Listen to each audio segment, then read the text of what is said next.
नाही, माझी भूमिका मी 6 तारखेला स्पष्ट केलेली आहे. ही पोटनिवडणूक आहे, ही काही सार्वत्रिक निवडणूक नाहीये. त्यामुळे ह्या निवडणुकीने काय सरकारच्या अस्तित्वावरती काय एका आमदारांनी किंवा 2 आमदारांनी काय बदल होणार नाही. त्यामुळं वरच्या भूमिकेपेक्षा मतदारसंघातले जे काही स्थानिक विषय आहेत, ते विशेषतः तरुणांच्या बेरोजगारीचा विषय असेल, इथे MIDC व्हावी याबद्दल मी आग्रही मंत्र्यांकडे भूमिका मांडणी व्यक्त केली.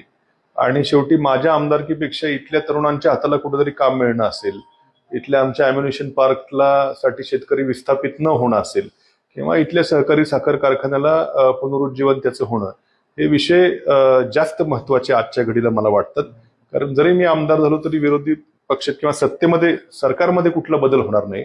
मग मतदारसंघातले प्रश्न हे त्यावेळेस जास्त मला महत्वाचे वाटले आणि मी 6 तारखेला माझी भूमिका स्पष्ट केलेली आहे. मी थांबणं आज खरं मोठा निर्णय माझ्यासाठी होता, आमच्या कार्यकर्त्यांसाठी देखील होता. कित्येक जण अजूनही नाराजी व्यक्त करतात. त्यामुळे अत्यंत मोठी भूमिका 6 तारखेला आपण ऑलरेडी घेतलेली आहे. दुसरीकडे आपण विस्तार केला, कार्यकर्त्यांचा मेळावा घेणार आहात, नेमकी काय भूमिका? आता मी जरी थांबलेलो आहे तरी आमचे कार्यकर्ते अजून कुठल्याच प्रचारामध्ये गेलेले नाहीत, कुठल्याच पक्षाच्या प्रचारात गेलेले नाहीत.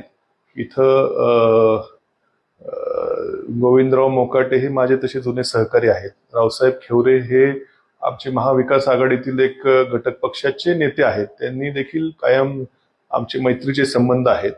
परंतु शेवटी एक भावनिक किनार असेल किंवा हे जे काय प्रश्न सोडवण्याचं आश्वासन असेल, हे सगळं बघता कोणती भूमिका, थांबण्याची भूमिका तर आपण घेतली.